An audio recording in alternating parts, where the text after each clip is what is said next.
Phantom really is a pioneer in his game. Kaz said he got him into AMP, and Sneako now saying he inspired him. It was actually the specific conversation with the streamer Phantom. I went up to the Bronx to visit him. He showed me his creator dashboard and how much he was making on ad revenue, and I decided that I was just wasting my time. So I've been making content for. I hated that he thought that though. I hated that he thought that, bro. Like that I hated that though, cause I the only thing I hated like. When Sneako used word to, he not lying. He used to come to the Bronx, he'd link up, but this is before like this early. Like I'm talking about we talking about Bronx Phantom chat. You feel me? I was telling him like let's keep watching. I'm gonna give my what I'm gonna say in a bit. For as long as I've been making, I just hated that he took it that way. Like it wasn't you wasting your time. It was almost like how can you still put out good while still, you know what I'm saying, get to the bag? Cause you feel me? You wanna get to the bag, right? Without any real results financially was not going to slide anymore. And streaming is the way to 10x your output and 10x your income. Phantom was making money live streaming. He had a YouTube channel making reaction videos. He had his AMP channel. He had his main channel. And what the was I doing? And although the thing is, like, what the was he doing? It was fire. In my opinion, what Sneako was doing before the red pill, it was so tough, bro. It was so hard. Like, I'm talking about Jeffrey Almonte, like when they was, you know what I'm saying, that era. Like, a lot of y'all don't even know what I'm talking about, bro. So let me read my tweet too as a response, and then we can go off there. Because mine is more about art versus the dollars. I said this thought process has killed so many artists. You got to evaluate the longevity of the bag you were getting. I believe the delayed gratification of YouTube would have rewarded Sneako to the levels that he desired. This era right now actually would have loved that old Sneako and would have really, really put forth a lot of effort and energy into getting him monetized. Specifically because there's this whole thing about high production, people wanting to be much more realer, open, et cetera, et cetera. But so not just in the conversation about Sneako, how do you feel about these artists who put the dollars before the art?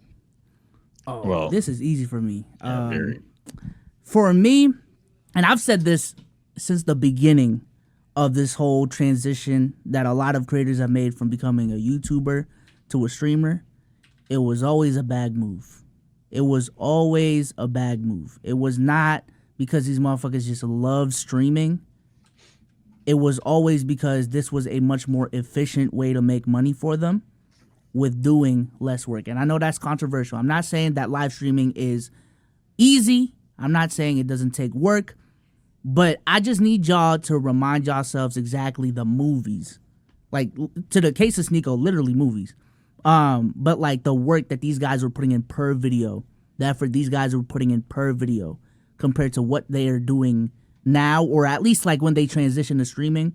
They went from doing all those big ass projects to sitting in front of a desk, gaming, in Discord calls, reacting to videos, farming for subs, and all these different things. That was always it. It was a much more efficient way to make money for a lot of these streamers. It was not for the love of the streaming game. I understand like some of these streamers, especially now, falling in love with the streaming game, but it was always a lazier, inefficient way to make more money. And I'm glad that Sneako is now opening the curtains behind the scenes as to what the fuck was actually going on during this era. But yeah, that's my take on it. It's very easy for me, and it's ironic for me as well because I just got out of a conversation with a couple of guys at the TSO studios per se about something related to this. But as for me, definitely I think in terms of like people coming to the people coming to YouTube just trying to get the bag, that absolutely is a thing. That's in music, that's in every genre, that's in every sport, that's everywhere. Motherfuckers chase money. But I think in terms of how I would view it, I've actually, maybe you could argue I've moved different in the past. I would disagree, but I recently have just discovered that like I kind of like, more than anything, it's gonna sound corny as hell, but I kind of want to like make an impact more than just escalate dollars per se, because I don't see myself stopping anytime soon. Not saying I'm gonna be here till I'm fucking 40. anything like that. But I at this point, I think what would really be a breath of fresh air is to kind of do certain videos that I was doing back then, and like the sit down recorded videos, maybe, and not me personally edit them anymore, just because I'm at a different point in my career. But like just to like really try to impact the game and build a community. I think I've always cared about having a community. That's why, like, even on this platform, when I go back and forth with the chat, back and forth with the comment section, anything like that, love, hate, whatever you feel, bro, I would never just sit there and just the community, because I just don't think I just never like took YouTube in that regard, in terms of that serious of just, or no, just solely a business. I'm sorry, not seriousness, because it's definitely a level of seriousness, but like I just definitely am all for not even just looking for the dollars, and definitely try and put some emotion into it, because people feel that shit. Like people resonate with that kind of content, and that's how you even, I guess, build a legacy per se. Now, if you don't care about those things, chase the bag, bro. Can you ask the question one more time? What's your thoughts on the whole, choosing the monetary over the art? Because I think that, Sneako came to this impasse where he saw how much somebody else was getting, and I think that that's a natural reaction for a lot of people, especially people in the same lane, and they get a whiff as to what somebody else is doing, and they instantly, first thought is, I promise you, first thought ain't even congratulations. First thought is, damn, why I ain't getting that? Yeah, why that's not me?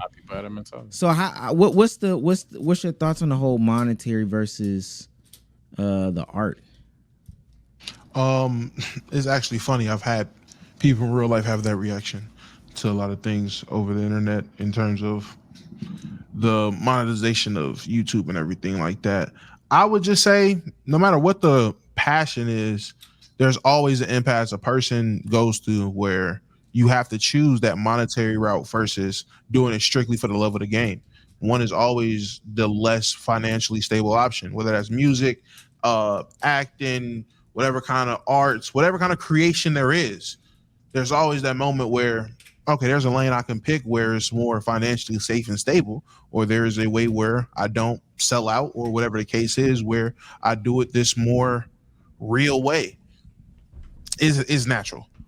You make whatever decision is best for you. I think everyone's dream is to be able to make whatever they were always passionate about and they love up to the highest of highs, but get that monetary stability that comes with it. But see, was very underrated in this conversation, and I think this is where Sneako, and he goes on to talk about this, very much underestimated itself, is that when you do go the monetary route, because you could do like Damo said, like everybody's dream is, I want to be paid for my art, or I want to be paid for my craft. When you get paid for it, it becomes less about the craft and more about the politics. It becomes more about how you can curate it to get the best views, even if it's not the most crafted views. I think a lot of NBA players, and I saw Sue Bird and Cam Johnson talk about this on their platform. Sue Bird asked Cam Johnson, she was like, if you were playing at the park, how would you want to play? And Cam Johnson was like, I would want to shoot a lot of threes. So it makes sense that he's in the NBA and will shoot a lot of threes. But Sue Bird is like, I would want to just do whatever. You know what I'm saying? Not the most analytical thing. I would just want to hoop for real. Like I would just want to do forever or whatever. But you got to realize once you get to that point that you got to sacrifice that right there. I think Sneako's biggest mistake was he even talked about it for Phantom is 10xing his output. Yeah. There's an argument that says 10xing the output might not necessarily make you A, the most money, and B, the happiest. You could 10x the quality and potentially reach the same dollars that the person that's doing 10x the output that's not, they're not doing that. And I think a lot of streamers are seeing that right now, that streaming for 16 hours a day, 7 days straight is not very fruitful. I will say, to Sneako's point or defense, I think he did try that, because my hunch with how he went about his career is that kind of similar to me. He was in this phase in his career where he was he wasn't uploading a lot. He was a once a week uploader, maybe a 2 to 3 times a month uploader. And he was definitely very similar to me in this, when I drop, it's going to be a banger. You know what I'm saying? Is gonna carry weight. It's gonna be an art piece type of thing. And I think it got to a point where he was relying too much on the video, and the quantity just wasn't matching it. I feel like I'm explaining this very No. bad. I get what you're saying. But my rebuttal to that would be maybe today isn't your time. And I think that's what a lot of YouTubers very, very, very much underestimate. But people got to realize, like, the average age for like a actor is 30 something, mid 30 something like that. Like, it's old, right? A comedian, a director for films, like a real director for films. This is the thing about YouTube, and I try to explain this to people. This is the first business where in your first like 3 months you can be profitable, right? Hell, first month you might be able to string together 3 videos and they all bang out. They hit the algorithm really hard. You've met the criteria for monetization and you're already starting to make your money, right? I can't think of another business where you could do something like that. I really could not think. Content creation is the only one. And then your first year, you're making a ton of money. You're getting ad deals. You're getting sponsorships. People are saying you're big so things move fast, right? But I think the delayed gratification for Sneako would have really paid off when, you know, YouTube is trying to go bigger, better, compete with TV, this, that, and the third, Amazon is looking for new content. So everybody's looking for new content. And people are saying, yo, one of the most creative dudes is Sneako. Let's tap in. That's Issa Rae's story. That's Quinta Brunson's story.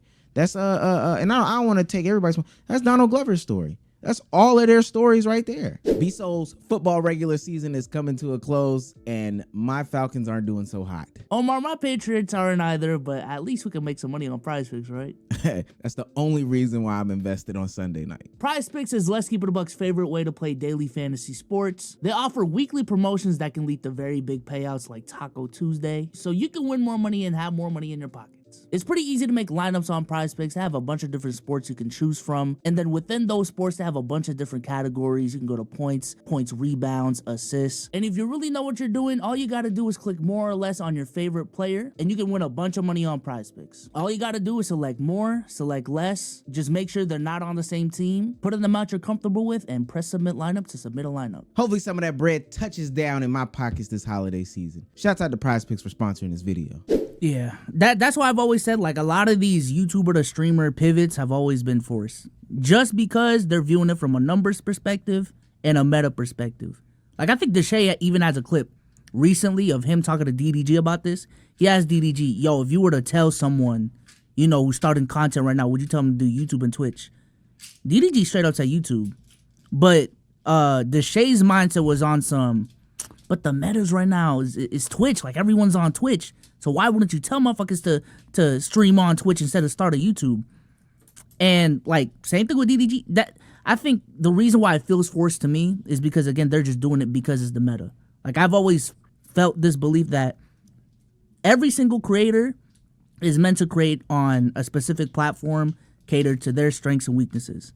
Some people aren't meant for streaming. You might be better on YouTube. You might be better as a podcaster. You might be better as a TikToker. Fuck it. But forcing yourself to do this thing because it's the meta is where a lot of creators fuck up, in my opinion. It doesn't even have to be creator exclusive. When we talk about people taking their dream job or the monetary job per se, because the goal is to work your dream job and make money off of it. I honestly starting to call cap on that, because then what happens while you're working your dream job, you start to make money off of it. Then you get another job offer that makes even more money. Like, at some point, everybody has a price. It's the same. So I think where a lot of creators go wrong per se, and in just the sense that how I view it, where I would disagree, is that at some point it's just a level of greed, and everybody wants more and more and more and more and more. So you'll come into this shit, right? Let's say you actually blow up and you make, fuck it, you are taking home 6 figures. Like every year you're taking home 6 figures. Now, if you're a YouTuber that was prior to it, you were not even working at Chick-fil-A. You didn't have a job. You just turned on the computer, Hail Mary hit. that should be enough for you to be like, okay, I'm going to stick to doing the passionate kind of content that I love. Unfortunately, over that year time, now you started to make 6 figures. Now your head is, how can I make 7? How can I make 8? Things like that. Maybe not as extreme, but that's kind of where I'm getting at, to where unfortunately what happens is people start trying to progress. And I was talking to my team about it. The progression isn't necessarily regression, but I think people put so much pressure on themselves sometimes to where if it's not a home run hitter, if the dollars aren't going up, if the views aren't skyrocketing all the time, then it's a failure. Bezos was talking about how he felt when he was making his own content back then, that he only dropped once a week, but when he did, it was a banger. But I already know if that video that dropped once a week wasn't a banger, that may be some deflating ass shit. But reality is just like, bro, just do what you like, man. Like do what you like. If you don't like it anymore, that's a whole different conversation. And it's just unfortunate that a lot of the time when people find themselves not liking anymore, it's just because they found something more profitable. I'm gonna feel real old when I because I was pulling some of these up on the side. Sneako been doing this for like 10 to 15 years at this point, though. Bro was already 10 plus years when he switched for the bag. I just want to point out some of the people that I'm talking about, because I think that these people, especially as far as black YouTubers, they do not talk about these people enough. This is Quinta Brunson's page from The Girl Who's Never Been on a Nice Date series. I know y'all know the meme. He got money a large. This is a good series to watch. Like this is 10 years ago is what I'm getting at. And then I know she's got some BuzzFeed stuff from before then, but this ain't even 10K subs or 100K subs on here. She don't even got no plaque for this. This is Donald Glover in the Derek Comedy Days. I thought it was College Humor, but Derek Comedy Days, it might have been, it used to be College Humor. The Spelling Bee skits. This is 18 years ago, y'all. 18 years ago. This is the... I don't know if y'all know this skit. Do y'all know this skit? Damo might know this skit. I think I've seen this actually. Damo, you know this skit? That looks very familiar. About the Axe body spray in the beers and YouTube is old. That shit says 18 years ago. That just looks crazy. I'm sorry. Derek Humor in college. Yeah, okay, Derek Comedy. There's two different things. But and I'm showing my age because I know that skit. But yes, that is 18 years ago. This is Issa Rae's channel, Hooray Media. 17 years ago. 17 years ago. And I couldn't find, I did find the series for 2 seconds, but I need to find it. There's a series that she's famous on or for that really got her big break. It was about her being like a broke girl living in LA. This is Issa Rae right there. Do me a favor, can you type in Dormtainment? No. Dormtainment is not as old as these niggas. But I understand what you're saying. I mean, they're not that old, but I know they're at least 10 years. At least, right? Yeah. Ooh, yeah, probably. 13 years ago. Like, come on. All right. But the reason why I didn't bring up people like Dormtainment or Hot Damn I Rock or Big Ja is because I don't think Dormtainment, although I say Dormtainment has reached the level, but the level that like Donald Glover and them have reached is like real deal Hollywood type shit. Like, no, I feel you. I and that would be the place and space that would appreciate the content that Sneako was putting out, right? And so why I say that is it might take you that 20 years. And Donald Glover got it before his 20, but it might take you that 18. It might take you that 10. It might take you that 15. It might take you 20. But that to me begs the question, are you really in it because you're passionate? If it took you 20 years to be successful to the standard that you want it to be, would you do it? Would you keep doing it?